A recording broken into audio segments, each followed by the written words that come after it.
Palakpakan ng malakas para sa dalawang mag-asawang ikakasal ngayon.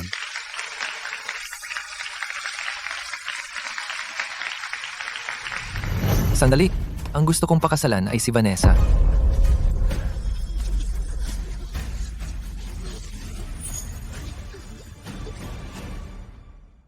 Tristan, ano ang ibig mong sabihin? Pasensya na, Melin. Si Vanessa ang pakakasalan ko ngayon. Ano ba ang ginagawa mo? Si Vanessa ay kapatid ko. Papaano mo kami nilait sa harap ng lahat? Meline, paano mo nagawang saktan si Tristan? Kaya pala kayo lihim na nagkikita. Vanessa, walang iba akong pakakasalan, kundi ikaw habang buhay. Tristan, hinding-hindi ako magpapakasal sa iba kundi ikaw. Julian, matanda ka na at walang pera. Akala mo ba karapat-dapat kang pakasalan ako? Iiwan mo ba ako sa altar? Tama ka. Julian, Noon, ang pamilya Scott at Vance ay pumayag lamang sa arranged marriage dahil sa pansamantalang maling desisyon. Mas matanda ka ng 10 taon kay Vanessa at wala ka pang nagawa sa buhay. Papaano mo mabibigyan ng kaligayahan si Vanessa? tanging mayamang tagapagmana tulad ni Tristan ang karapat-dapat sa akin. Tama na. Kaya lahat ng narito ay piyesa lang sa laro mo. Isang manloloko at isang pokpok. Ginalang ni Tristan at ako na masaksihan mo ang pag-ibig namin. Kayo lang ay dalawang clown.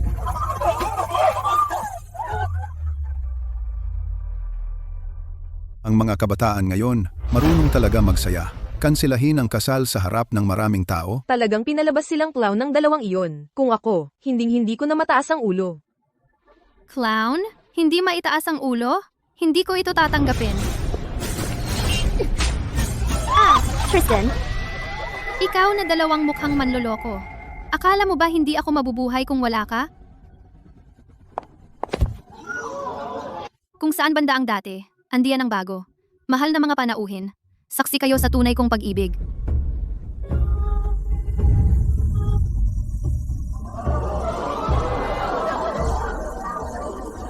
Mahal, magpakasal na tayo. Ginoong Vance, na-inlove ako sa'yo sa unang tingin. Alam kong ikaw ang magiging asawa ko. Kung sasabihin mong oo, magpapakasal na tayo ngayon din. Tigilan mo ang paggusto sa kapatid ko. Ako ang iyong tunay na pag-ibig. Tumayo ka muna. Pareho tayong nasa iisang sitwasyon. Kailangan nating iligtas ang ating reputasyon. Oo, ginagawa ko.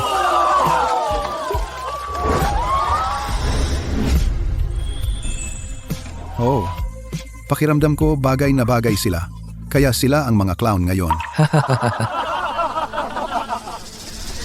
Meline, Julian, kayong dalawa, maghintay lang kayo.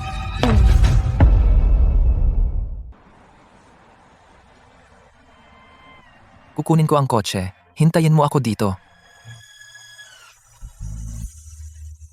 Kakapakasal ko lang sa isang lalaking 10 taon ang tanda, na minsan ko lang nakilala. Amo, ang dapat mong pakasalan ay si Vanessa. Bakit nauwi sa biglaang kasal kasama si Meline? Si Vanessa ang unang umatras.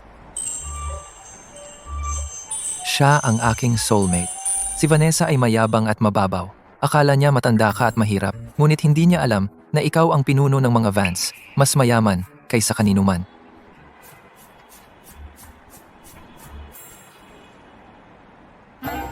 Ito ang kotse mo?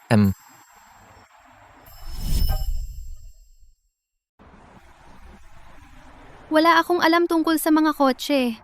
Ang ganda ng kotse mo. Malamang mga 150,000, diba?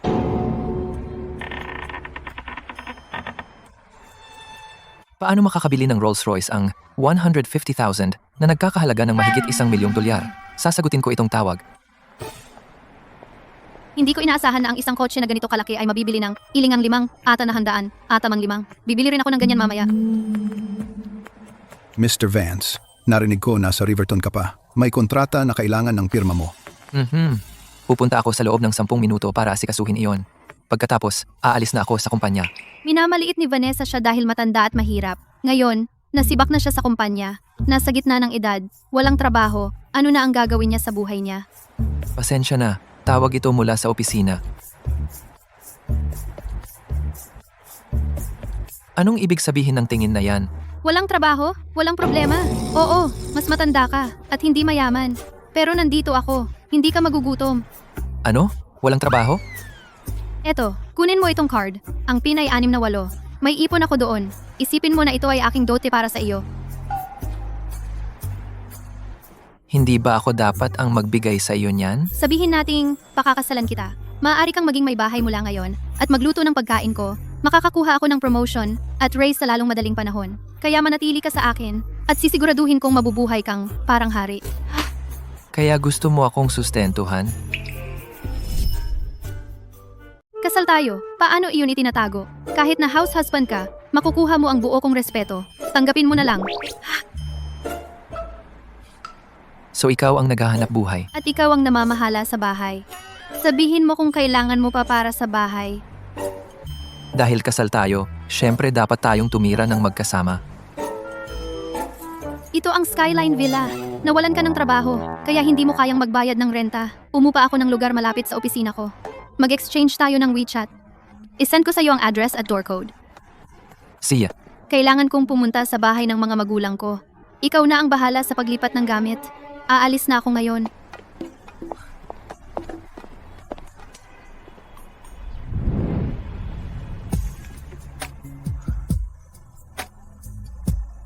Maligayang pag-aasawa. Mahal ko.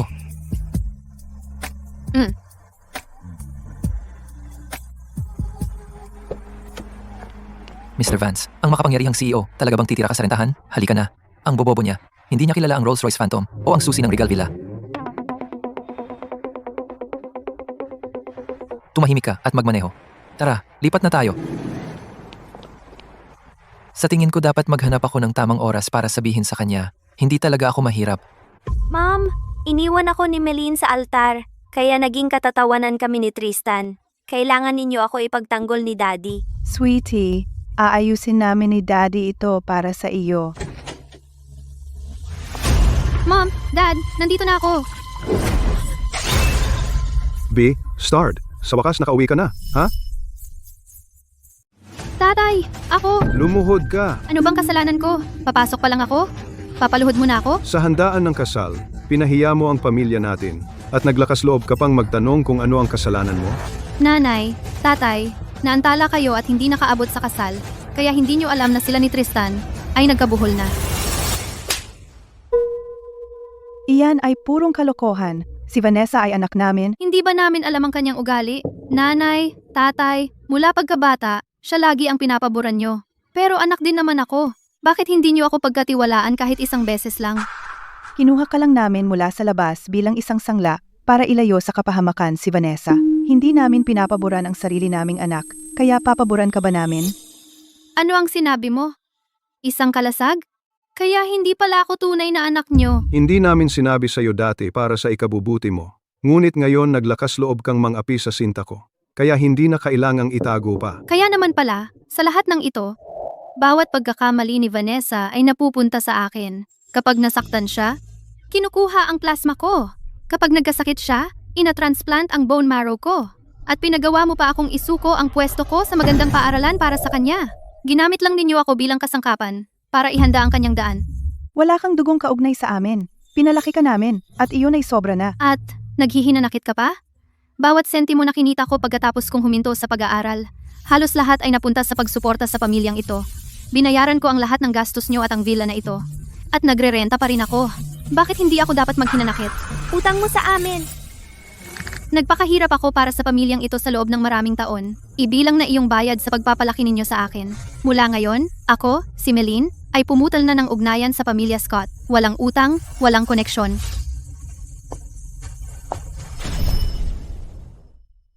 Talaga bang gusto niyang putulin ang ugnayan natin? Walang utang na loob. Mas mabuti pa kung mag-alaga na lang tayo ng aso. Nanay, tatay, kung gusto niyang umalis, hayaan na ninyo siya.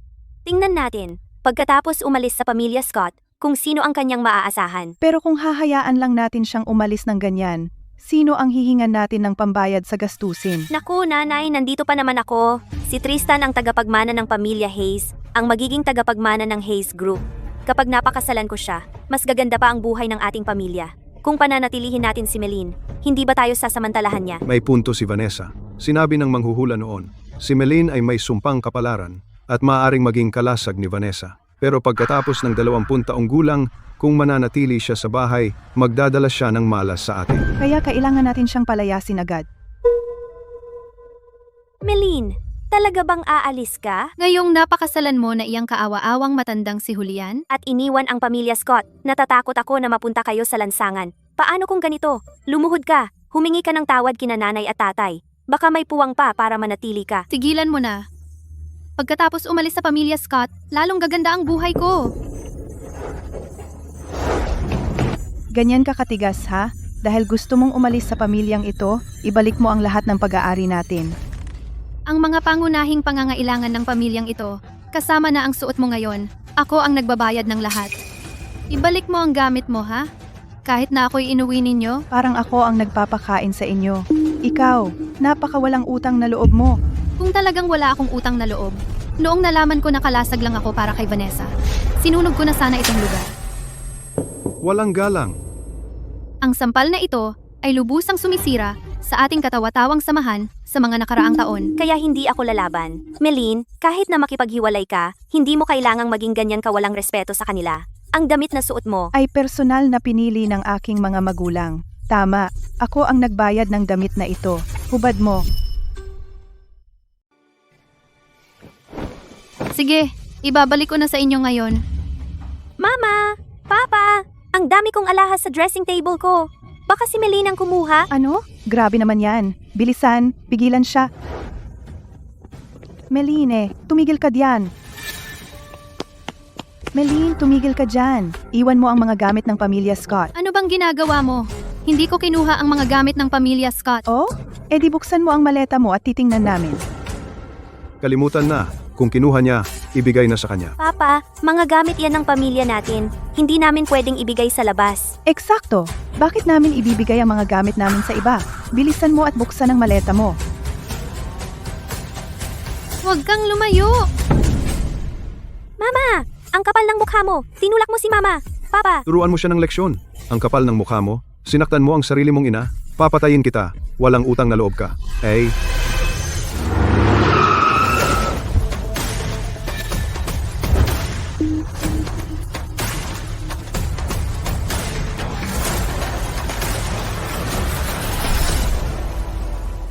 Pasensya na, late na ako. Okay ka lang? Hindi. Dumating ka sa tamang oras. Ganito ba ang pakikitungo ng pamilya Scott sa asawa ko? Julian, pinahiya mo ako sa kasal kasama siya.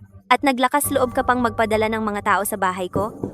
ang pamilya Scott ay gumawa ng pabor sa mga Vance, kaya kami nag-ayos ng kasal na ito. Ang hindi mo pagiging nagpapasalamat ay isang bagay, pero ikaw at si Meline ay inapi ang anak ko. Ganito ba ang pagbabayad ng pamilya Vance ng mga pabor? Kailangan mong sumagot sa amin ngayon. Pumunta ako dito ngayon para sumagot. Ano ito? Kayo dalawa ay huli sa kasal dahil sa traffic, hindi alam ang tunay na sitwasyon. Ito ang surveillance video mula sa kasal. Sino ang unang sumira ng engagement at sino ang pinahiya? Tingnan mo at malalaman mo.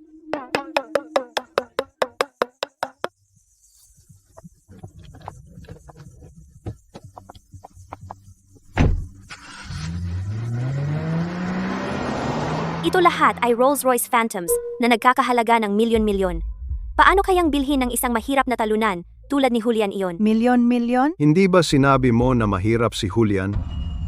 Tiyak na inarkila niya ang mga iyan para magpakitang gilas. Nanay, tatay, pumasok muna tayo sa loob. Teka, Vanessa, sabihin mo sa akin ng totoo. Ikaw ba talaga ang nag-iwan sa kanya sa altar? Oh. Eh bakit sinabi mo na si Meline? Ako? Tatay, 22 pa lang ako. Paano ako magpapakasal sa isang mahirap na matanda kung may dapat magpakasal sa kanya? Si Meline iyon. Kalokohan. Noong una, ang lolo mo ang nag-set up ng isang arranged marriage sa pamilya Vance. Ang mga Vance ay hindi kailanman naging ganito kahirap. Oh, tatay. Baka may pera ang mga Vance noon, pero maraming taon na ang lumipas. Iyong matandang si Julian Vance, Talagang hindi kilala sa mga elite na pamilya. Talagang isa siyang mahirap na talunan. Ikaw, Honey, si Tristan dati ay fiancé ni Melin, pero sa tingin ko siya ay gwapo at marangal. Malinaw na mas bagay siya para sa ating Vanessa. Kung hindi lang sinira ni Vanessa ang engagement, hayaan ba talaga nating pakasalan ng anak natin iyong mahirap? Walang kwentang matandang lalaki? Kung wala kang pakialam, ako meron. ikaw. Tama na, tama na. Huwag nang maging mapilit pa. Huwag kang mag-alala, tatay. Hindi na ako kikilos ng pabigla-bigla. Melin, sobra mo akong pinahiya sa harap ng iba. Sisirain kita.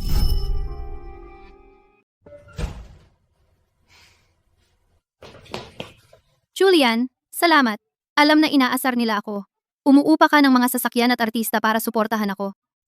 Ako pala ay isang CEO. Oo, iyan ang tono. Nabluff ako ng tuluyan noon. Kahit na mas matanda ka, maganda pa rin ang pangangatawan mo. Malapad na balikat, makitid na baywang, mahahabang binti, mukha kang CEO na bossy sa isang drama. Ako, Kahit na mahirap ka, hindi kita tratratuhin ng mababa. Simula nang pakasalan kita, mananatili ako sa'yo habang buhay. mukhang kailangan ko talagang humanap ng oras para sabihin sa kanya, hindi talaga ako isang mahirap na talunan. Mula ngayon, gagampanan ko ang aking mga responsibilidad bilang asawa, igalang ka habang buhay, at pahahalagahan ka. Ano ang pinagtatawanan mo? Wala, ang seryoso mong magsalita. Sa inyong mga kabataan, sobrang luma na ba ang aking estilo? Hindi. Maliligo muna ako. Mahal, mas gusto mo ba ang puti o pulang pajama? Ano? Isang lalaki sa kanyang 30s. At ang inosente pa rin? Wala pa ba siyang naging nobya dati? Di ba? Sa aking karanasan, Talagang mapapasa kamay ko siya. Ang ginger tea ay nakakatulong sa sakit ng regla. Nakakahiya naman. Bakit kailangan pang sumakit ang regla ko ngayon?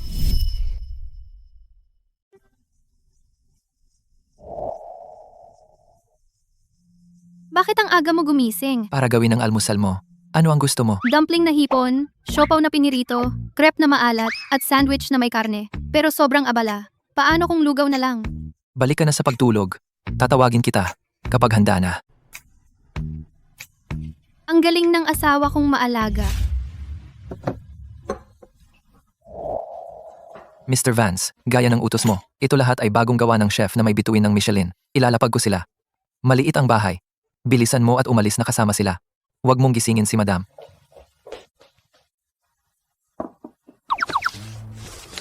Mr. Vance, hindi ko pa naibibigay ang schedule mo ngayong araw. May pandaigdigang kumperensya ngayong umaga. Tanghalian, kasama si Mr. Regan, sa hapon, pagkuha ng Zenith Group at gala para sa kawanggawa sa gabi. At, sige, hintayin mo ako sa baba. Ano? May nasa mukha ko ba? Mukha kang may sakit sa pag-ibig. Parang nakakakita ako ng bihirang bulaklak.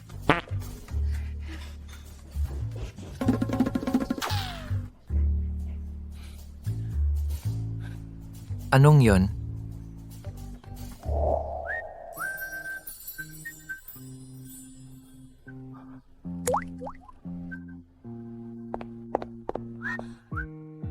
ikaw ba ang gumawa ng lahat ng ito? Hindi ko alam na mahusay kang magluto. Naghalo lang ako ng ilang bagay. Umupo ka at subukan mo. Ano? Huwag ka munang mag-alala. Pupunta na ako sa opisina ngayon. Anong problema? Wala namang malaki. Pero kailangan kong bumalik sa opisina. Mag-ayos ka sa bahay, okay? Talagang tinuturing niya akong asawang lalaking nasa bahay. Umalis na nagmamadali. Baka may mali talaga. Malin, narito ka na sa wakas. May nagulat sa kumpanya na ikaw ay nagsiwalat ng mga lihim. Peke yan. Ako si Meline. Hinding-hindi ko gagawin yon. Siyempre, naniniwala ang team sa'yo. Pero ang kakumpetensya ay naglunsad ng bagong produkto bago sa atin kahapon. At ang kanilang mga bagong produkto ay eksaktong katulad ng sa atin. Paano ito nangyari? Ako ay nagre-rebisa at nag-iingat ng mga disenyo. Imposibleng nakalik ang mga ito. Pinagalitan ng amo ang direktor buong umaga. Ikaw ang team leader namin, kaya ikaw ang nasa alanganin. Binibigyan kita ng babala. Hinihintay ka ng director sa opisina ngayon. Mas mabuting pumunta ka na. Emma, kunin mo ang computer ko. Basta't mapatunayan kung walang record ng pagkopya, pag-forward, o pagpapadala sa aking panig. Ang akusasyon ng pagtagas ng mga lihim ng kumpanya ay hindi maisisi sa atin. See?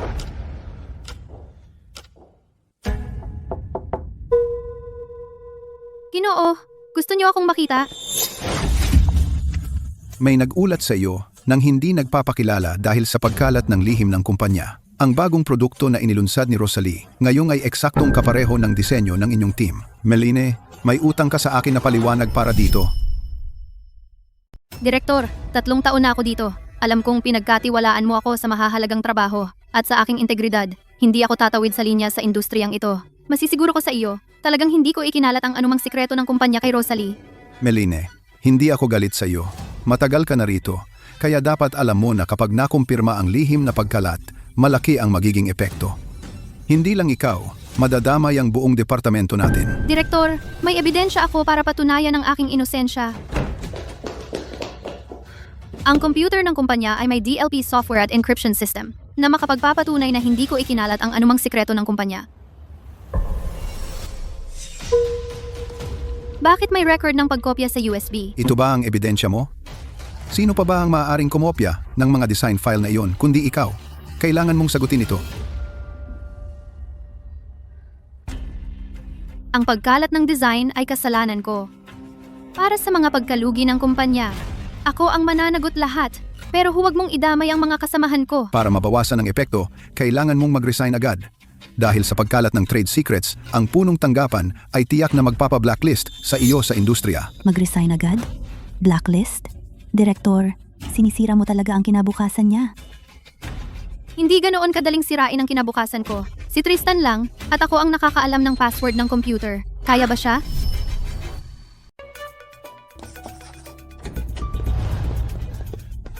Ginoong Vance.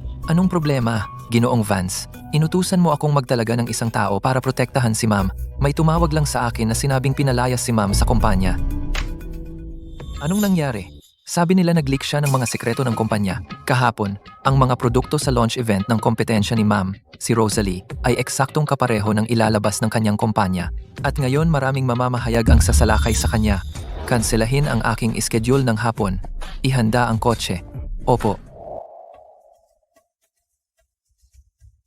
Mahal, salamat sa pagsama sa akin ngayon sa pamimili.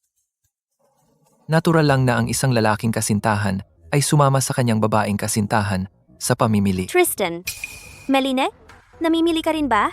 Ang galing ng pagkakataon. Matagal na akong hindi nakikipag-ugnayan sa pamilya Scott.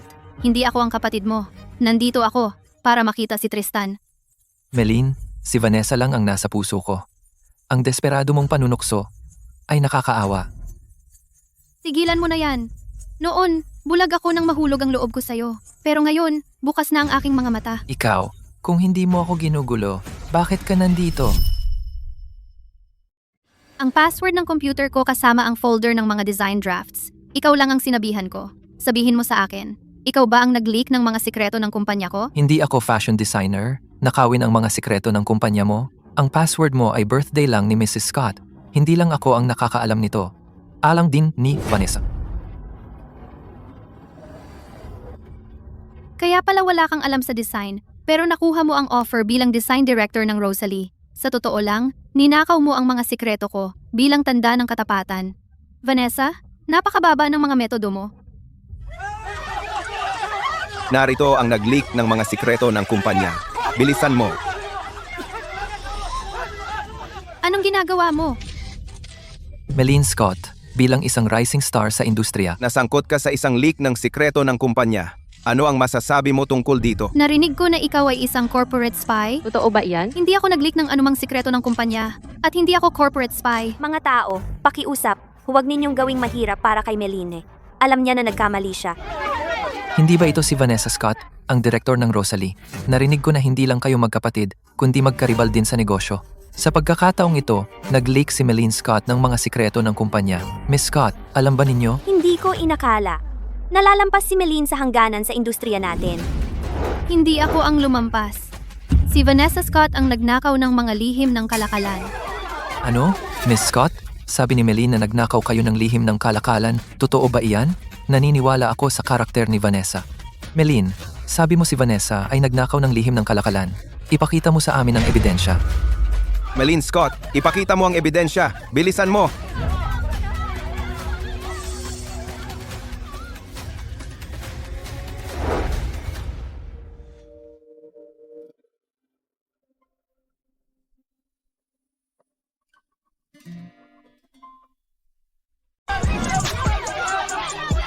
Julian, Okay ka lang ba? ayos lang ako.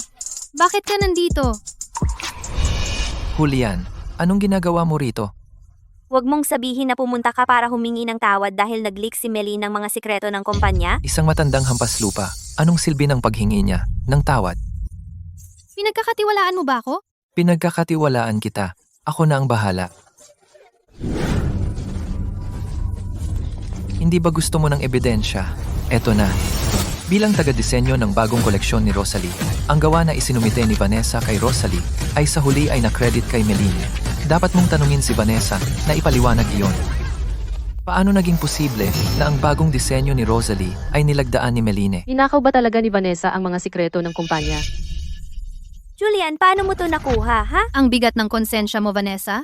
Kita mo? Hindi na kailangang magpaliwanag.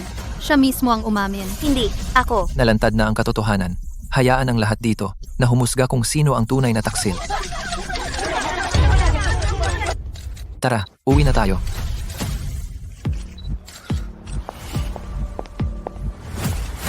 Melin, Julian, tumigil kayo dyan. Huwag kayong umalis. Miss Scott, dahil ikaw ang nagnakaw ng mga lihim ng kalakalan, paano mo nagawang lumingon at baluktutin ang katotohanan? Miss Scott, Mr. Hayes, bakit hindi na lang kayo sumagot ng diretsyo?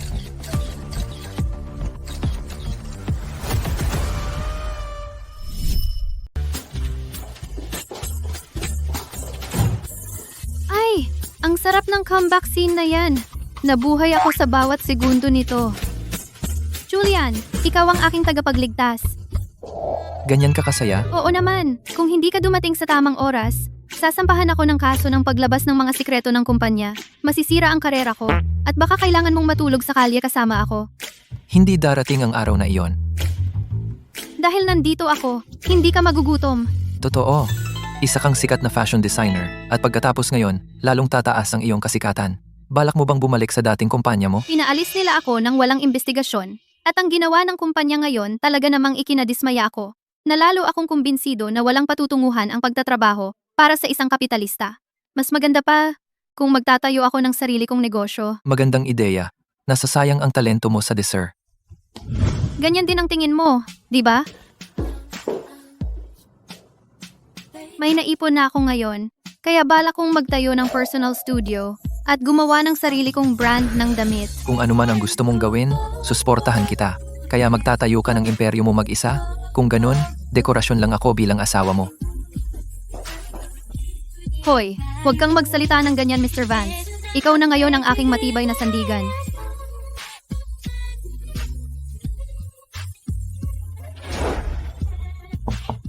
Pasok. Mr. Vance, Napirmahan na ang lokasyon ng studio ni Madam. malapit sa grupo. Perpekto para manatili kang malapit sa kanya. Medyo mahigpit ang budget ni Meline, kaya ayokong magbigay ng pressure sa kanya. Irenta mo sa kanya ang studio, sabihin mo kailangan mo agad ng tenant. At saka, lahat ng renovations at amenities dapat ay top-notch at bigyang pansin ang seguridad. Nanay, hindi na ako makalabas ng bahay ngayon. Hayaan na lang ninyo akong mawala. Mahal ko, nakakasakit ng puso na makita kang ganito. Huwag kang mag-alala. Kapag humupa na ang lahat, magiging maayos din ang lahat. Wala nang silbi. Ngayong lumabas na ang balita tungkol sa corporate espionage, para akong daga sa industriya, ayaw ako ng lahat. Kainis na Melin, siya ang may kasalanan. Mahal, kukunin ni nanay si Melin ngayon din para mailabas mo ang galit mo sa kanya. Nanay, ngayong tumiwalag na si Melin sa ating pamilya, hindi na niya tayo papayag na diktahan siya. At saka, kung magkagulo man ako kay Melin, hindi ko basta-basta kayang lapitan siya. Ano ang gagawin natin? Hindi tayo pwedeng kumilos, pero ang pamilya Hayes ay may kapangyarihan. Kung talagang magdesisyon si Tristan na tulungan akong harapin si Melin, parang durog na lang iyon. Pero ang pamilya Hayes, ang pinapahalagahan nila ay ang reputasyon. Simula noong mangyari ang istorya mo, may problema na sila sa iyo. Maging si Tristan ay nanlamig na sa iyo. Hindi mo man lang siya makita. Lagi namang malambot si Tristan sa akin. Kung malaman niya na ginantihan ako ni Meline dahil sa nalik na sikreto ng kumpanya at gusto pa akong saktan, siguradong kakampi siya sa akin. Ang talino mo, mahal ko. Vanessa. Mrs. Scott, paano siya biglang nagkasugat ng malala? Si Meline, para makaganti kay Vanessa, hindi siya nagdalawang isip na patayin siya. Kaawa-awa kong anak, alam na niyang mali siya at naparusahan na siya. Gustong patayin ng mapuot na Meline si Vanessa. Hindi siya titigil hanggat hindi siya patay. Mrs. Scott, huwag kang malungkot. Hindi ko akalaing si Meline ay ganoon kasama. Si Vanessa ay sarili niyang kapatid, pero ginawa pa rin niya ito sa kanya. Hindi ko siya hahayaang makatakas dito. Tristan, saan ka pupunta? Nanay, Ngayon, hintayin na lang natin ang magandang balita.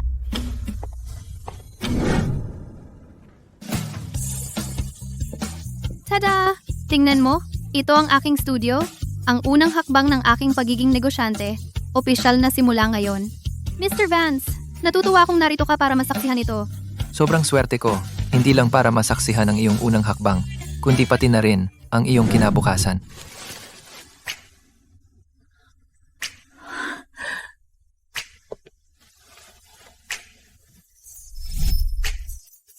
Hindi ako makapaniwalang binigyan mo ako ng bulaklak. Paborito ko, mga dilaw na rosas. Natutuwa akong nagustuhan mo. Mula nang ikasal tayo, talagang nagbago ang swerte ko. Maayos na maayos ang lahat. Talaga? Oo, alam mo ba, itong magandang lokasyon para sa studio, ang mamahaling dekorasyon at amenities, akala ko ang buwan ng upa ay hindi bababa sa ila, 100,000. Pero sa ikagugulat, pinaupahan sa akin ng landlord ng 6,000 lang. Baka mali ang pamamahala nila at gusto nilang maalis agad. O baka wala lang silang alam at mayaman. Kaya nga sabi ko nagbago ang swerte ko. Noon kasama ko pa ang hayop na iyon. Hindi ko naranasan ang swerteng ganito. Kung alam ko lang na ang anak ng P, na si Tristan hindi lang nandaraya, kundi masama rin sa pinansya ko, dapat matagal ko na siyang iniwan at nakilala ka. Kung mayroon talagang sana nasa tabi mo ako mula pa sa simula. Ang seryosong pag-amin ng pag-ibig ni Mr. Vance ay 100% nakamamatay. Anong gusto mong panghapunan? Dadaan ako sa palengke. Pauwi. Mga tadyang na matamis at maasim, pinasinggawang lapu-lapu, at longjing shrimp. Magpatuloy kang magsumikap at kumita ng pera para sa pamilya. Tawagan mo ako kung may mangyari.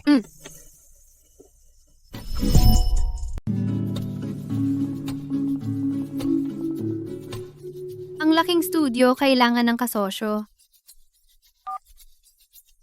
Uy, Emma, nagsimula ako ng studio at nagre-recruit ako. Sasali ka ba? Sigurado, sasali ako. Antayin mo ako. Magre-resign na ako ngayon din.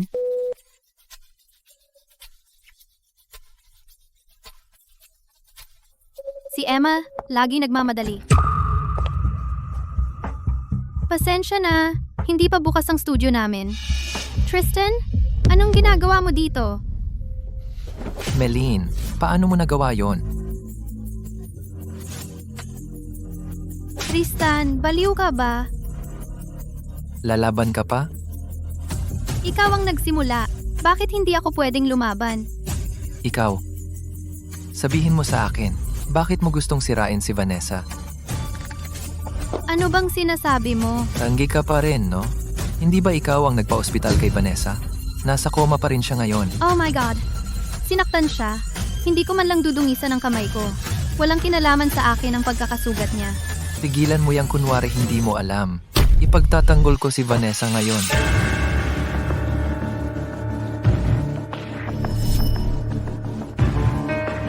Sumama ka sa akin sa ospital. Kung may mangyari kay Vanessa ngayon, papatay ka. Sabi ko hindi ako iyon. Nagdadahilan ka pa? Pumunta ka sa ospital at humingi ka ng tawad kay Vanessa ng personal.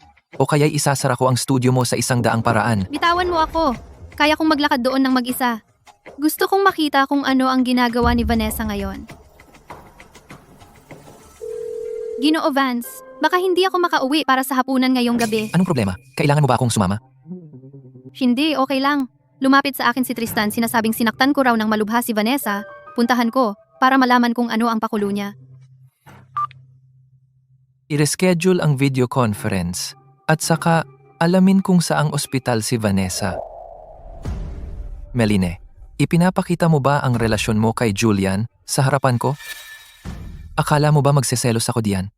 Hindi namin kailangang ipagmayabang ang pagmamahalan namin. Sino ka ba sa akala mo, ha? Muntik mo nang patayin si Vanessa. At may kapal ka pa ng mukha na maging mayabang. Tumahimik ka.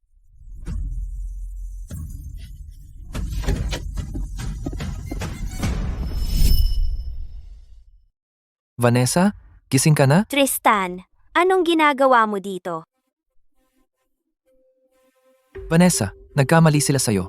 Dinala ko ang may sala at ipapahingi ko siya ng tawad sa'yo. Ikaw na walang utang na loob. Sinira mo ang anak ko.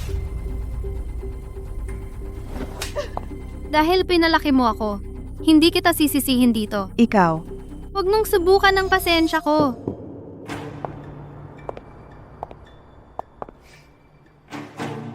Ang galing mong umarte. Meline, alam ko nagkamali ako. Huwag mo akong saktan. Meline, Lumuhod ka at humingi ng tawad sa kanya. Sobrang sinaktan niya si Vanessa. Hindi lang siya dapat humingi ng tawad, kundi dapat din siyang magpaliwanag sa publiko na ang pagnanakaw ng trade secrets ay pag-frame niya kay Vanessa. Kung hindi, papakulungin ka namin hanggang mabulok. Ah? Sa tingin mo, mga tanga ang mga opisyal? Mula kailan naging sunod-sunod ang lahat sa gusto mo? Grabe mong ginawa kay Vanessa. At may kapal ka pa ng mukha na umasta na parang mayabang. Akala mo ba biro lang ang pamilya Hayes? Tristan, payo ko, tigilan mo na ang mga nobela tungkol sa CEO. Eh ano? Nagpapanggap lang si Vanessa dito at gusto mo akong patayin para ilibing kasama siya? Meline, sobrang galit mo ba sa akin? Meline, napakalupit mo. Luhod ka at humingi ng tawad ngayon. Ano sa tingin mo ang ginagawa mo? Pinalo ko ba siya ng sobra para masugatan ng malala? Eh bakit wala siyang kahit isang gasgas? Vanessa, ano ba talaga ang nangyayari? Ako. Lumapit si Meline at sinampal si Vanessa. Dahil mahina si Vanessa, hindi niya kinaya ang sampal at nahimatay siya doon. Isang sampal lang. Patutulugin ko si Vanessa. Wow, ang galing ko naman. Dahil walang sugat sa kanyang ulo o braso. Bakit siya nakabalot na parang mommy? Tumahimik ka. Tristan, hindi ka na ba naniniwala sa akin ngayon? Sa ganyang pag-arte, sayang hindi ka artista. Tumahimik ka. Sinong nagsabing pwede kang magsalita? Kayo ang nagdala sa akin dito para magtanghal at pilitin akong humingi ng tawad. Bilang ang sinasamahan ninyong apihin. Wala ba akong karapatang magsalita? Meline, mula noong sinaktan mo ako, sabi ng doktor may depression ako. Ang gusto ko lang ay isang apology. Depression? Seryoso? Tama na? Huli man pero dumating din ang depression card. Ito ay gawa mo. Walang utang na loob na brat. At nagbibiro ka pa. Binabaluktot ang katotohanan. Akala mo ba walang nasa likod ni Meline? Julian, anong ginagawa mo dito bigla? Julian, ano ang ginagawa mo dito bigla? Natatakot ka bang ikaw ang talo? Pumunta ako para suportahan ka? Julian, ang pamilya mo ay may utang na loob sa amin mula pa sa mga nakaraang henerasyon. Kaya ano, poprotektahan mo ba ang manggugulo na iyan? Mrs. Scott? Kahit hindi ka tunay na ina ni Meline, dati kitang nirerespeto sa pagpapalaki sa kanya. Ngunit ngayon, lumampas na ang iyong mga ginagawa. Hindi ko hahayaang siraan ang asawa ko ng walang dahilan.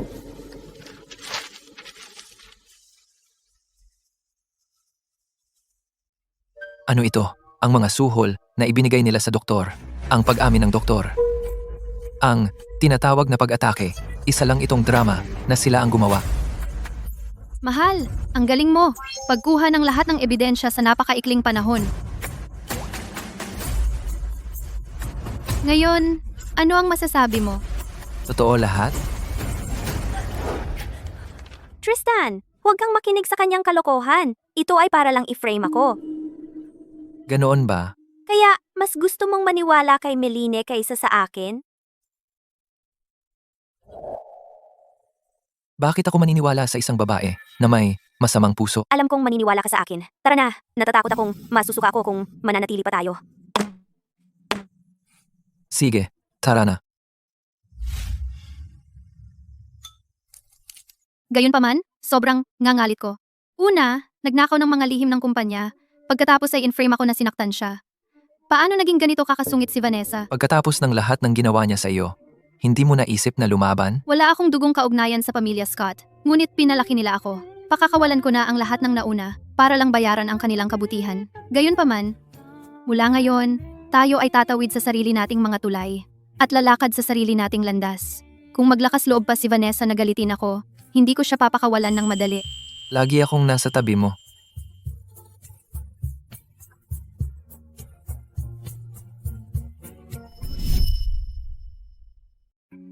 Dahil sa lahat ng ito, kumalma na ba ang iyong mga magulang? Kailan ako makakapagpakasal sa pamilya Hayes? Alam mo, ang aking pamilya ay laging pinahahalagahan ang reputasyon. Pero Vanessa, lagi kitang pinagkakatiwalaan. Pero sikat na ako ngayon sa masamang paraan. Kung wala ang trabaho ko sa Rosalie, hindi ba't mas lalo akong hamakin ng iyong mga magulang? Huwag kang mag-alala.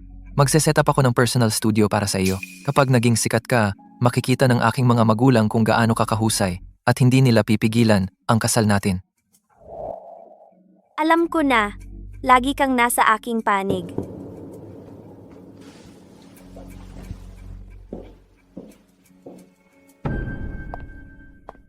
Wala na si Tristan? Nanay, kahit hindi natin naayos na turuan si Meline ng leksyon ngayon, hindi naman ito lubos na pagkatalo. Kanina lang sinabi ni Tristan na magsiset up siya ng personal studio para sa akin. Talaga? Ang aking magiging manugang ay talagang mayaman. Mas mahusay kaysa sa matandang walang pera na si Julian. Sinira ni Meline ang reputasyon ko sa industriya. Susunod, hindi lang siya sisirain sa industriyang ito, kundi pati siya at si Julian ay magiging dukha at pareho silang magmamakaawa sa akin. Nakakagalit naman. Dati, halos lahat sa industriya alam na si Vanessa ay isang kahihiyan na nagnakaw ng mga trade secrets para umakyat at lahat ay galit sa kanya. Pero hindi inaasahan, si Tristan ay hayagang nagtayo ng personal na studio para sa kanya. Talaga siyang kahihiyan sa industriya. Hayaan mo siyang mag-aksaya ng pera sa pag-promote sa kanya kung gusto niya. Hindi naman tayo masyadong naaapektuhan. Nakakadiri lang para sa akin. Ang manyakis na si Tristan noong niligawan kanya, parang sobrang sincere. Pero sa reception ng kasal, iniwan kanya sa altar para kay Vanessa. Hindi mo ba galit ang manyakis na iyon at ang bi-chach na iyon? Hindi sila karapat-dapat sa aking nararamdaman. Sa halip na magreklamo, magtrabaho ka na. Sa industriyang ito, ang lakas ang lahat. Meline, wala kang pinagbago?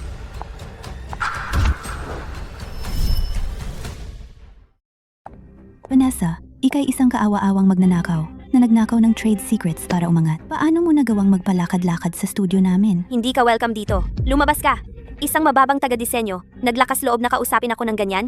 Buksan mo ang iyong mga mata at tingnan mo kung ano ang nasa kamay ko. Isang imbitasyon sa Fashion Summit? Narinig ko na mga kilalang studio lang ang makakakuha niyan. Isang magnanakaw na tulad mo. Anong karapatan mo? Natural lang, dahil ako ang magiging Mrs. Hayes. Kahit ang organizer ng Fashion Summit, kailangang magpakita ng respeto sa akin. Bukod pa, naayos na ang mga nakaraang iskandalo. Tungkol sa pagnanakaw ng trade secrets. Totoo iyan na frame up mo. Sa buong buhay ko, hindi pa ako nakakita ng taong walang hiya tulad mo.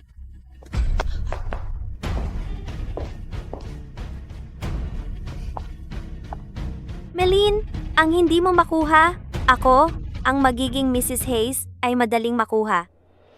Siguradong nagseselos ka ngayon, di ba?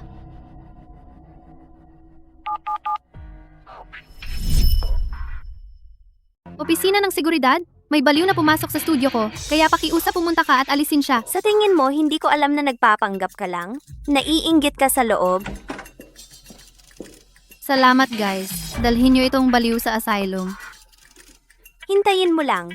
Hanggat nandito ako, walang puwang para sa iyo sa industriyang ito. Ang galing mo!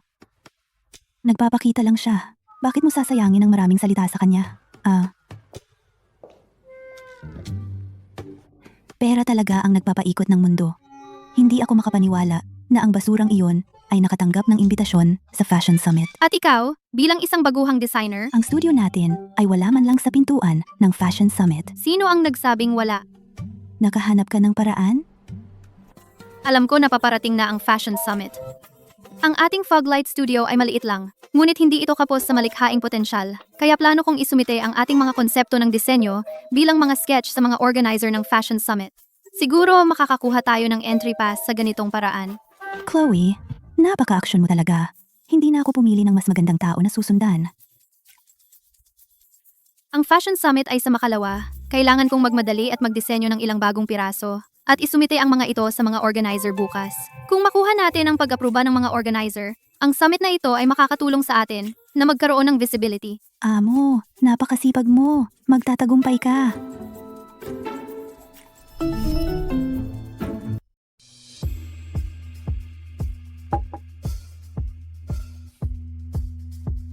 Ang sipag mo talaga nitong mga nakaraang araw. May problema ba sa studio? Wala. Gusto ko lang magdisenyo ng ilang bagong piraso at isumite ang mga ito sa mga organizer ng Fashion Summit. Oo, kung makapasok ako sa Fashion Summit, hindi lang nito itataas ang profile ng studio, pero baka makilala ko pa ang master designer na si Vivian. Hindi ako masyadong marunong sa fashion design, pero masasabi kong kakaiba ang estilo mo. At kung may mata ang mga organizer sa talento, tiyak na papadalhan kanila ng invitation. Sa tingin ko, oo. May mga kakayahan at paraan ako. Sigurado akong magugustuhan ng mga organizer ang trabaho ko. Miss Vivian, ito si Julian Vance.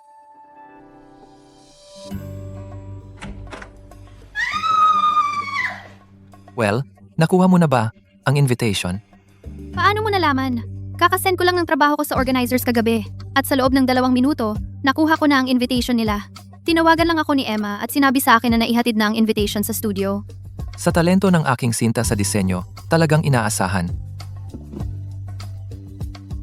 Ano ito? Binilhan kita ng evening gown.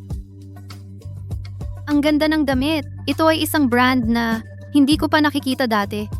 Malamang mahal ito, no? Hindi naman. Gusto mo ba ito? Gusto ko ito! Julian, ikaw talaga ang aking lucky charm. Susuotin ko na ngayon.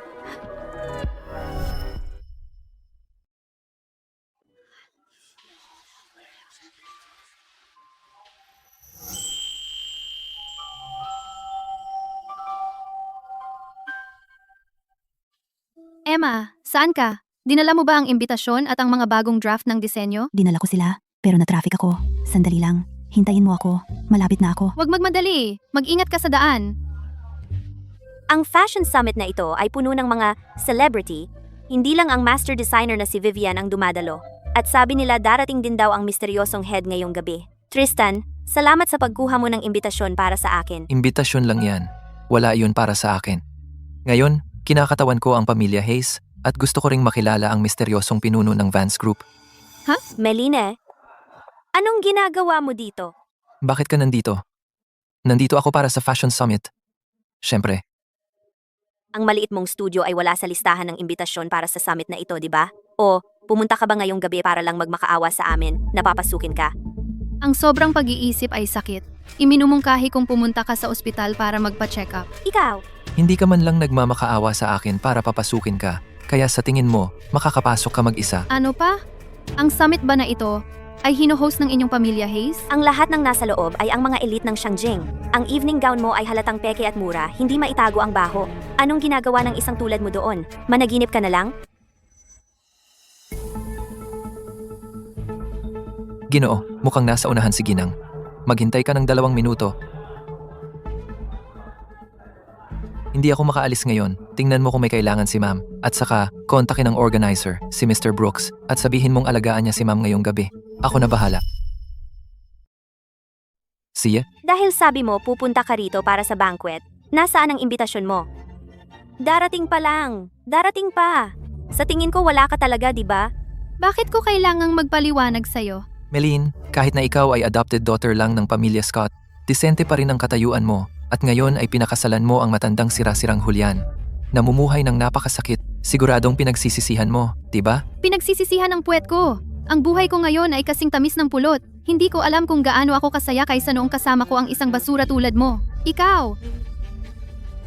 Tristan, Meline ay matigas lang ang ulo. Bakit pa makikipag-away sa isang sira-sirang talunan tulad niya? Pumasok na tayo. Ako ay huli. Patawarin mo ako. Mahal na panauhin. Nakita mo yon? Ito ang pagkakaiba natin at ng isang sira-sirang talunan tulad mo. Kahit saan tayo pumunta, lagi may taong naghihintay na espesipikong sumalubong sa atin. Paano namin naabalahin si Mr. Brooks na lumabas at personal kaming ipakilala? Excuse me. Ikaw ba si Miss Scott? Oo, ako nga. Ako ang tagapag-ayos ng Fashion Summit na ito. Pasensya na at napahintay kita. Patawad. Pakisama sa akin. Dadalhin kita sa VIP entrance. Ang bait mo naman. Pasensya na. Mauna na akong pumasok. Paano nalaman ng babaeng yon na si Meline ang tagapag-ayos ng Fashion Summit na ito, si Mr. Brooks? Malamang gumamit siya ng maruruming trick sa likod. Mauna na tayong pumasok. Miss Scott, dito po. CJ. Salamat.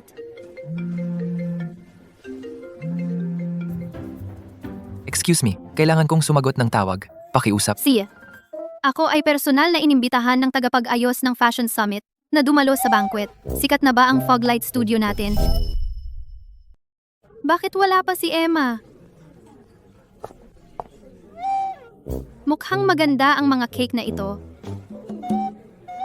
Pero hindi pa rin kasing sarap ng kay Julian. Sai. Oo. Dinala ko na siya rito. Assistant team, pakisabi kay Mr. Vance na huwag mag-alala. Nakikita mo ba ang babaeng iyon? Siya ang asawa ni Mr. Vance, ang pinuno ng Vance Group. Mrs. Vance. Sinabi ni Mr. Vance na huwag masyadong pansinin at siguraduhing alagaan ng mabuti si Mrs. Vance ngayong araw. Bakit nila ako tinitigan ng kakaiba kanina? Masyado lang siguro akong nag-iisip. Anong ginagawa mo? Paano ka nakapasok ng walang imbitasyon? Bulag ka ba? Inimbita ako ng organizer. Inimbita. Ano? Ipinusta kong ibinenta mo ang iyong katawan para lang makapasok dito. Ang pagpapapasok ng tulad mo ay sumisira sa high-end event na ito. Vanessa, sa tingin mo ba ang pagsasalita ng dumi dito ay maniniwala ang lahat sa iyo? Huwag mong isipin na ang iba ay tulad mong walang utak? Ikaw! Ano? Hindi ka pa natuto? Meline, paulit-ulit mo akong binubuli. Akala mo ba, madali akong palusutin? Ngayon, pakibigyan ng mainit na palakpakan ang panauhin ngayong gabi. Misteryosong panauhin. Si Mr. Vance, ang pinuno ng Vance Group. Naghihintay na si Miss Vivian sa VIP lounge. Walang oras si Mr. Vance para makipagkwentuhan ngayon. Dito po, Mr. Vance. Amo. Dinala na ni Mr. Brooks si Ma'am pababa. Pupunta muna ako sa VIP lounge para asikasuhin ang ilang negosyo. Hanapin mo siya. Negosyo? Hahanapin ko si Meline pagkatapos kong matapos. Napakaraming tao ang nagkumpulan para makita kung ano ang itsura ng misteryosong Mr. Vance. Pero parang si Julian yung likod niya, di ba? Ano ba ang iniisip ko? Nasa bahay siguro si Julian ngayon. Bakit naman siya pupunta sa lugar na ganito? Hindi pa ba sapat na gumamit si Meline ng maruming paraan para makapasok? Ngayon, sinusubukan niyang akitin si Mr. Vance. Iminumungkahi kung sumuko ka na sa pangarap na yan. Mr. Vance, hindi bagay sa'yo ang ganyan? Meline, nakakadiri ang pagmamayabang mo. Wala kang karapatang magsabi niyan, pero iisipin ng lahat na si Meline ang basurang naglaro sa magkabilang panig noon, di ba? At sino ba ang gumawa ng clown sa isang tao sa reception ng kasal, pero sila rin pala ang napahiya? Narito na ako. Masikip ang trapiko, naantala ako. Ang pamilyang Hayes ay maaaring may impluwensya pero nakatanggap pa rin si Meline ng imbitasyon sa Fashion Summit na ito dahil sa sarili niyang kakayahan. Paano naging posible iyon? Vanessa, ang mandaraya ay mandaraya. Kahit ginamit mo ang kapangyarihan ng pamilyang Hayes para makapasok sa Fashion Summit, hindi ka pa rin mapapansin ni Vivian. Tama na. Hindi pa ba sapat ang kahihiyan mo? Tara na, hindi natin sila dapat pag-aksayahan ng panahon. Meline, pupunta ka ba talaga upang makita ang master designer na si Vivian? Narinig ko na hindi siya madaling makilala. Subukan lang natin. Si Vivian ay isang leader sa industriya. Kung makakapag-partner tayo sa kumpanya ni Vivian, Magiging matatag tayo sa industriya. Sinusuportahan kita ng lubos. Pero pinipigilan ko ang sarili ko mula pa kanina. Kailangan ko talagang pumunta sa banyo. ako na lang ang mag-check mag-isa. Meline, tumigil ka diyan. Sabihin mo na, tigilan mo ako ng hawak-hawak. Meline, dito lang tayong dalawa. Bakit ka nagpapanggap, nagbihis ka, at pumunta sa Fashion Summit ngayon para lang akitin ako, para pagsisihan ko? Hindi. Baliw ka ba?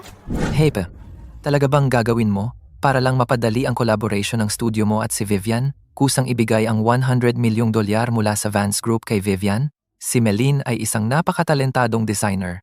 Kulang lang siya ng plataporma bilang springboard.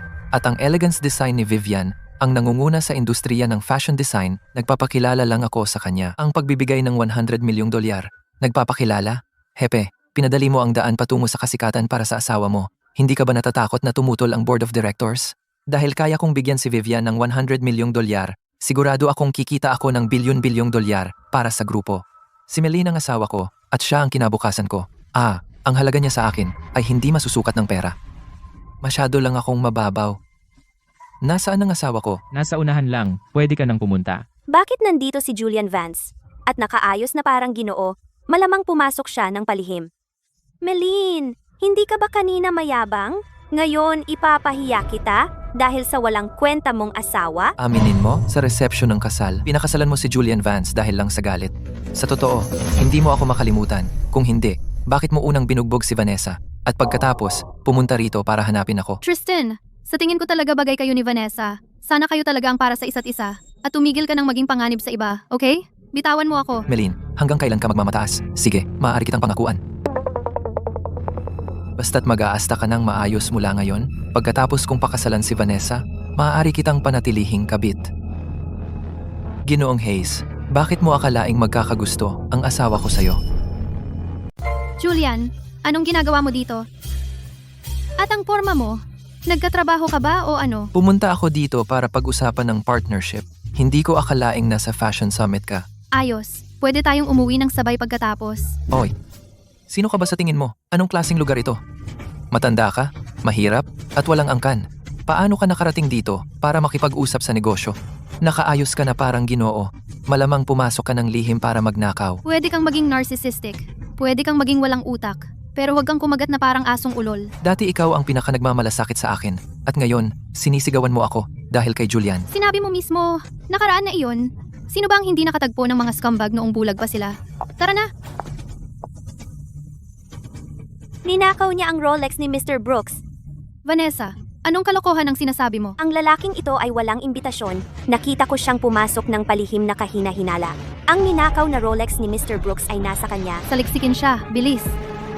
Seguridad, ito ang asawa ko. Ipinanagot ko siya. Imposibleng magnakaw siya. Ang asawa mo ay hindi lang isang matandang walang trabaho, kundi isa na ring maliit na magnanakaw. Pagpakasal sa isang katulad niya, kaawa-awa ka. Meline, ang asawa mo ay isang kahihiyan. Gusto kong makita kung paano ka pa makakapagpatuloy sa industriya pagkatapos ngayon. Tama na. Kung may sasabihin ka, sabihin mo sa akin. Huwag mo akong i-frame ng maruruming laro. Julian? Ha? Paratang? Hindi! Ninakaw niya ang Rolex ni Mr. Brooks. Hintayin natin si Mr. Brooks. Siya ang haharap sa inyong dalawang hamak. Hoy! Nandito na si Mr. Brooks. Huwag kang mag-alala. Magiging maayos ang lahat. V. Malapit ka nang mamatay. At matapang ka pa ring nagsasalita. Meline, kung alam mo kung ano ang makakabuti sa'yo, puputulin mo na ang relasyon kay Julian ngayon. At lalapit ka sa akin. Ano ang ibig sabihin ni Tristan yan? Nahumaling pa ba siya kay Meline? Siguro palihim na inakit ng babaeng iyon si Tristan noong hindi ako nakatingin. Narinig ko na nahuli na raw ang magnanakaw ng Rolex ko. Mr. Brooks, narito ang magnanakaw. Nakita ko ito, gamit ang sarili kong mga mata. Ang magnanakaw na ito ay pumasok ng palihim sa banquet hall, kumilos ng kahina-hinala, ninakaw ang iyong Rolex, at pagkatapos ay tumakas. Mr. Brooks, paano ngang isang high-profile industry fashion summit ay nalusutan ng isang magnanakaw? Kapag nalaman ito, tatawanan tayo ng mga tao, di ba? Gusto kong makita kung sino ang may tapang na pumasok ng palihim at magnakaw sa akin. Mr. Brooks, malalaman mo kung sino talaga ang nagnakaw ng iyong gamit sa pamamagitan ng pagtingin sa security footage. Ano? Ako. Lahat ito ay hindi pagkakaunawaan. Lahat ito ay hindi pagkakaunawaan. Mr. Brooks, alam kong mabait ka, at walang halaga sa iyo ang isang Rolex. Ngunit bilang organizer ng fashion summit na ito, kung hahayaan mong hindi maparusahan ng isang magnanakaw, sino ang igagalang ka sa hinaharap? Tumahimik ka. Vanessa, okay ka ba? Mr. Brooks, anong ibig mong sabihin dito? Ang magnanakaw ay siya talaga. Bakit mo sinaktan ng mga tao ko? Mr. Hayes, kung magsasalita ka pa ng isang salita at sasaktan ng VIP, kahit na maganda ang relasyon ng pamilya natin, hindi kita mapoprotektahan. VIP? Anong VIP? Mahal, masyadong maingay dito. Tara, hanap tayo ng mas tahimik na lugar para makapag-usap. Meline, kung maglakas loob kang umalis ngayon, Naniniwala ka bang isasara ko ang studio mo bukas? Bakit parang nagsimula ng pakialaman ni Tristan ang babaeng walang hiya na si Meline? Talagang minamaliit ko ang kawalang hiyaan mo. Huwag kang mag-alala, hindi niya magagawa yan. At ang studio mo ay gaganap pa ng mas mabuti. Ang tapang ng sinabi mo, isang matandang walang kapangyarihan tulad mo. Sino ka ba sa tingin mo? Mr. Hayes, baliw ka ba? Paano mo nagawang kausapin si Mr. Vance ng ganyan? Isa lang siyang matandang walang kapangyarihan. Bakit ka natatakot sa kanya? Excuse me, ikaw ba ang nagtatag ng Foglight Studio? Miss Scott? Ako si Meline Scott. At ikaw, kumusta? Ginang Scott, ako ang executive assistant ni Miss Vivian. Si Miss Vivian ay napaka-interesado na makipag-partner sa studio mo at gusto kang imbitahin sa itaas na palapag para mag-usap. Si Vivian ay makikipag-partner sa kanyang kaawa-awang maliit na studio? Paano nangyari yon? Mr. Vance, nangangarap ba ako? Hindi ka nangangarap. Binabati kita sa pagkilala sa iyong trabaho. Imposible. Meline, bakit mo naman naisip na karapat-dapat ka? Security, itapon ang baliw na babaeng ito ngayon din.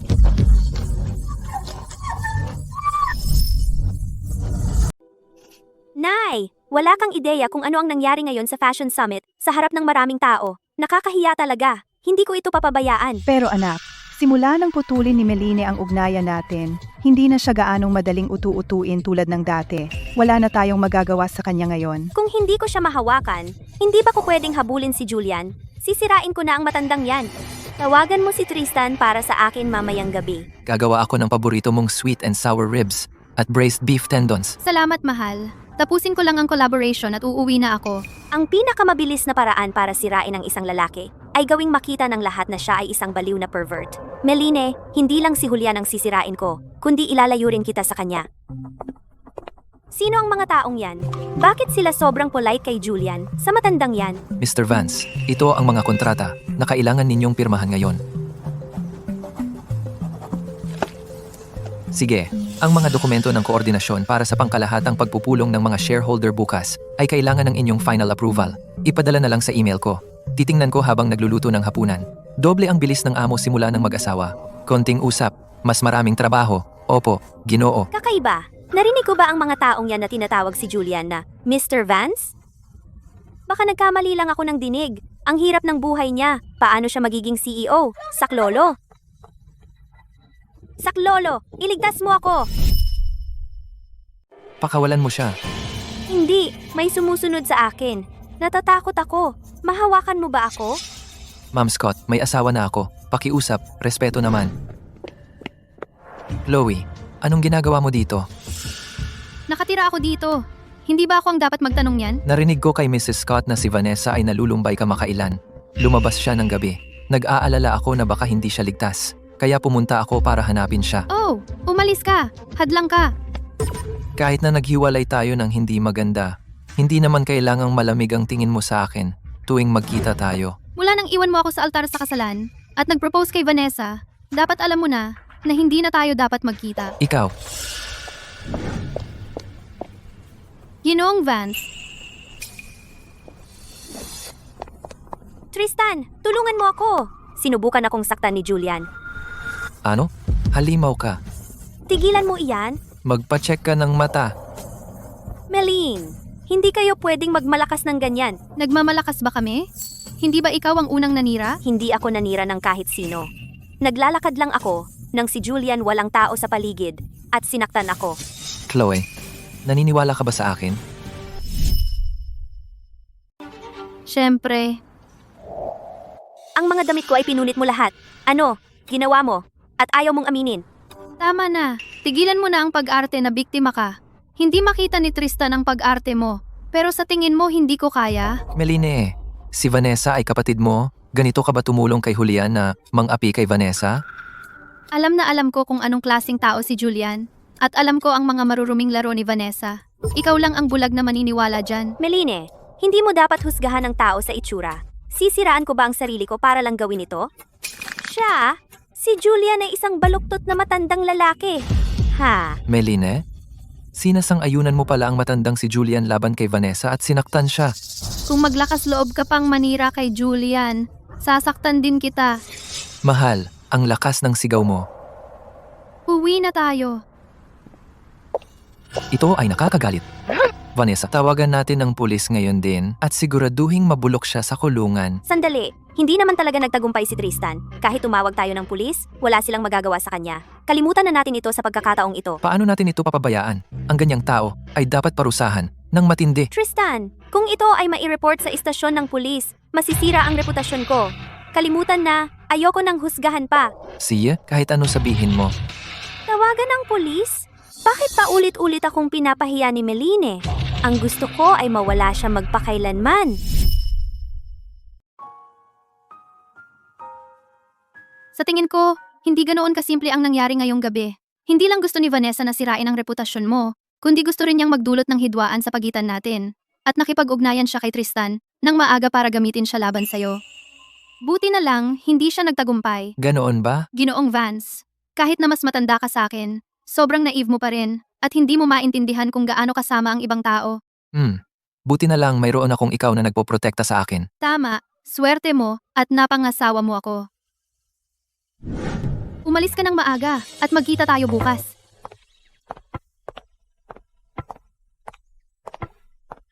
Sinabi ni Julian na susunduin niya ako, kaya bakit wala pa siya rito? Yen. Halika rito.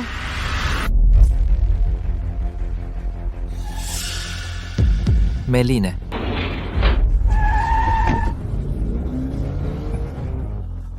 Alamin mo kung saan patungo ang kotseng ito ngayon at magpadala ka ng mga tao para tulungan akong mailabas si Ma'am.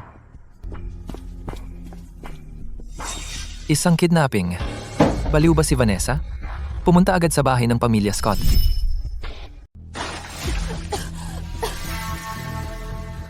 Iligal ang kidnapping. Vanessa, nababaliw ka na ba? Vanessa, baliw ka. Pakawalan mo siya ngayon. Mahal, anong ginagawa mo? Wala tayong pwedeng gawing ilegal. Gusto kong patay si Meline. Tatay, nanay, hindi mo ba naiintindihan? Sa loob ng 20 taon na ginamit mo siya bilang panangga para sa akin, ay naging maayos ang lahat. Ngunit ngayon, nagsisimula na siyang mag-backfire sa akin. Ang aking swerte ay paulit-ulit na lumalala habang siya ay gumaganda. Kung iisipin, oo. Kung siya ay mamamatay lamang, babalik ang aking swerte. Ang pamilya mo ay sobrang sakim. Kung pinagpala ka ng Diyos, ibig sabihin lang bulag ang Diyos. Hipuin mo ako. At maghihiganti si Julian para sa akin. Inaasahan mo na ang matandang walang pera, walang kapangyarihang iyon ay maghihiganti para sa iyo? Mas mabuti pang pumunta ka at magmakaawa sa kamatayan na isilang ka sa mas magandang pamilya sa susunod mong buhay. Pumunta ka sa impyerno. Tigil! Julian, Ikaw. Hulihin sila. Protektahan si Ma'am. sa puso ko, hindi ka isang walang kapangyarihan matandang lalaki? Paano nangyari yan? Sino ka ba talaga?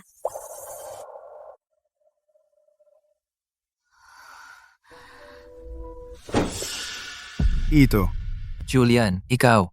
Sino ka ba talaga? Sa lahat ng oras na ito, lahat kayo ay nabulag. Ang lalaking nakatayo sa harap ninyo ay ang pinuno ng Vance Group, Julian Vance. Ano? Paano ito nangyari? Ikaw ba talaga ang misteryosong pinuno ng Vance Group? Kaya pala si Mr. Brooks ay magalang sa Fashion Summit. Makipag-ugnayan ka agad sa legal department para magsampa ng kasong kidnapping laban kay Vanessa Scott at kina Mr. at Mrs. Scott dahil gusto kong makulong sila habang buhay. At dagdag pa, i-blacklist ng tuluyan ng Hayes Group. Oo. Wow. Paano ito nangyari? Noon, paano naging ang matandang lalaking kinamumuhian ko ang pinuno ng Vance Group? Julian, ikaw ba talaga ang pinuno ng Vance Group? Mahal ko, ipikit mo ang iyong mga mata at matulog. At pagising mo, sasabihin ko sa iyo ang lahat.